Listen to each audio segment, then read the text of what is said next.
Assalomu alaykum bolajonlarim. Men sizlarga hozir har yili momolarimiz, ayalarimiz pishiradigan qozon sumalaklarini sizni tarixini aytib beraman. Azaldan bizga ma'lumki, qadim zamonda bir Husan bilan uning onasi yolg'iz yashagan ekan. Ular kambag'al, kamtarona hayot kechirishar ekan. Ular to'plagan jamiki narsalarini qishda hammasini bir amallab yetkazib olishibdi va nihoyat ularni yeguliklari tugabdi. Bahor kirib kelibdi. Bahor kirib kelganda ularni uyida hech narsasi qolmabdi.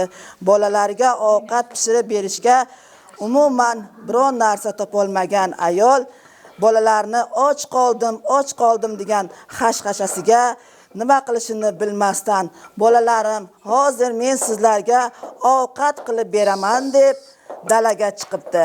Daladan bug'doyni olib, toza o'sgan maysalarni keltiribdi. So'ngra uni yaxshilab yuvib, qozonga solingan suvga solibdi.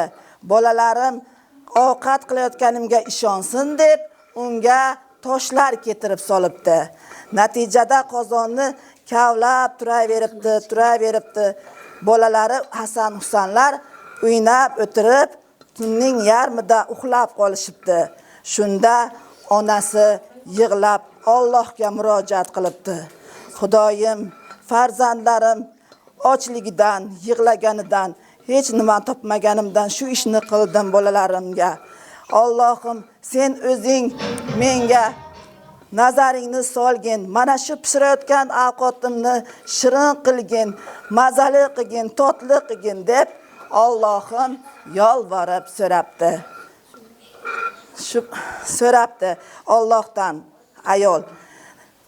So'ngra sumalakni ovqatni kavlab turganda uxlab qolibdi. Uxlab qolgandan keyin Allohga ayolning nolalari yetib boribdi. Ayolga nolalar yetib borgandan keyin ertanglikda uxlab qolgan ayol turibsa agar bolalari